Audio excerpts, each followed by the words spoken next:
Howdy friends, welcome back to the channel. On my Instagram, I asked if you folks wanted to know how we pack for traveling in terms of first aid, and you said yes, so here we go.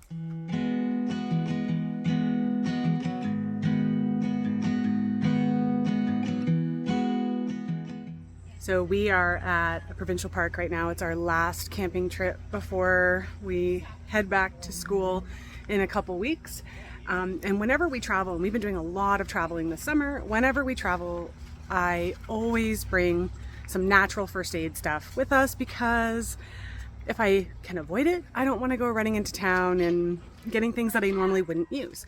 So what I'm going to do is show you some of the things that we always bring with us. And then based on our experiences, because we did a 12-day trip to Quebec this year, and we've done 2 provincial park camping trips. 12 days is the longest we've ever been, and so there are some things I'm like, ooh, next time we should bring this, right? And so I'll also share some of the things we've learned and the things that we already bring with us. So when I'm packing for first aid, I'm thinking in terms of like situations. And so one of the ones that I always cover is any type of deep tissue injury, a fall, a bruise, you conk your head on something, or if you're like me and you fall down your trailer stairs. Oh my goodness, I've never had bruises so bad in my life. So what do you want to have? In that case, it's always a good idea to have homeopathic arnica.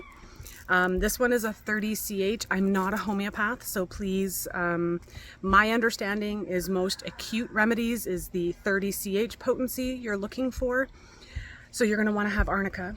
Also, I have a herbal salve that is for sore muscles, deep tissue bruising, injuries, those types of things.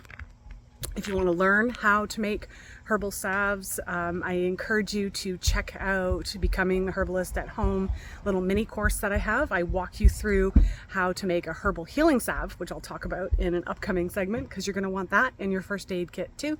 But it's really easy to then just switch up the herbs you're using and pick ones that are great for deep tissue, things like St. John's wort, arnica herb, yarrow, cayenne. These are all favorites that I like to have in my pain relieving salves. So here's what I mean by bruise. Man, I took a tumble. Thank you, arnica. Thank you, achy muscle rib.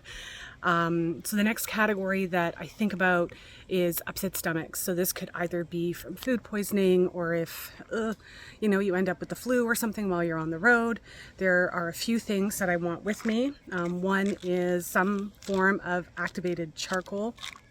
I always have capsules because for adults or older kids who can swallow capsules, then you can just take it like that. But if your kiddo can't swallow capsules or you yourself struggle with that, you can break it open and just mix it with some water. So it's a really great binder and it helps with things like food poisoning. But then I also have the homeopathic remedy Nux vomica. N-U-X, vomica, and have that on hand just in case. So again, a lot of these I, knock wood, don't have to use very often, but we like to have them in our first aid kit. So I've brought you inside our travel trailer because I wanted to show you one of the things that I created, and I'm hoping it feels like a good idea to create like a PDF you guys can download, but check this out.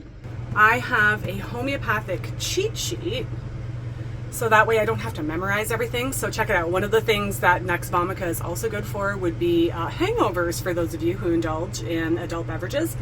But next I want to talk about things like cuts, bites, scrapes, stings. That includes tick bites, mosquito bites.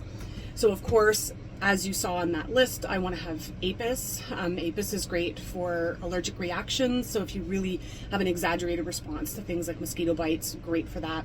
Hives, any type of sting. Also, we have Ledum, which is good for all types of bug bites and puncture wounds. So that would include splinters, another good homeopathic to have. We also always have with us some sort of, I didn't bring my tripod, so I'm holding it up with my hand. We always have some sort of healing salve. And again, remember in that Becoming the Herbalist at Home course, I teach you how to make a herbal healing salve. And that is for everything. Scrapes, sunburns that aren't blistering, hangnails, it doesn't matter. it works amazingly. So we always have that with Band-Aids, and I always bring tea tree essential oil as well, just in case I'm dealing with some type of a wound that is a little bit more infected than I would like. Tea tree is a really great option for that. So here's the aforementioned tea tree oil and herbal healing salve. As you can see, I have lots of homeopathics. The next thing I want to talk about is, if you're like us, we're at Balsam Lake Provincial Park in the Kawartha Lakes area. We're camping here with my sister and their family. We're at the beach a lot. And so one thing I did bring with me is homeopathic belladonna. This is great for any sudden fevers, but also heat stroke. If you've spent, like we are in the midst of, I think, our 4th heat wave this summer. Golly, it's hot. And it's really easy when you're at the beach to spend too much time in the sun.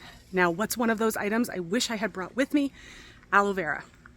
Now, we don't tend to burn, but my sister's family is dealing with some crispy skin, and having aloe vera would have been a really great option. So that's something that I would add to my list for sure. Okay, so what are some of the things that I wish that we had brought with us? When we were in Montreal and Quebec City, there was some really bad air quality on those days, and if I had known that's what we were going to be dealing with, I definitely would have brought a respiratory tincture, just a small bottle, 50 mils, you know, something to have on hand with herbs like hyssop, peppermint, mullein, maybe a bit of coltsfoot, you know, that kind of thing, just to make sure that we're keeping our respiratory system, because we didn't want to not travel around and visit all the sites. My son is like following me as I film. That's hilarious.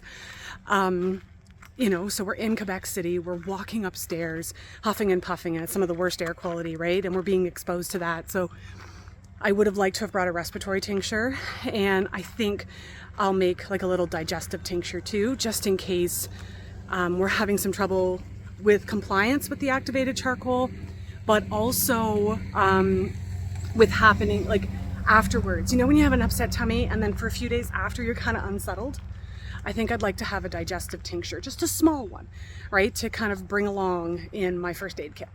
So I feel like we did a good job. We've covered our basic cuts, bites, scrapes, stings. We've covered the falling down the trailer stairs. We've covered sunstroke. We covered potential tummy issues. So you start to think about, like, what are some of the things that might happen? So what I'm going to do is I'm going to create a PDF or a Google Doc, I haven't decided yet, that you'll be able to click on, and you'll have a bit of a checklist. So that way all that information is right at your fingertips.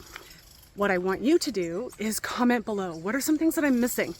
What did I miss from this video?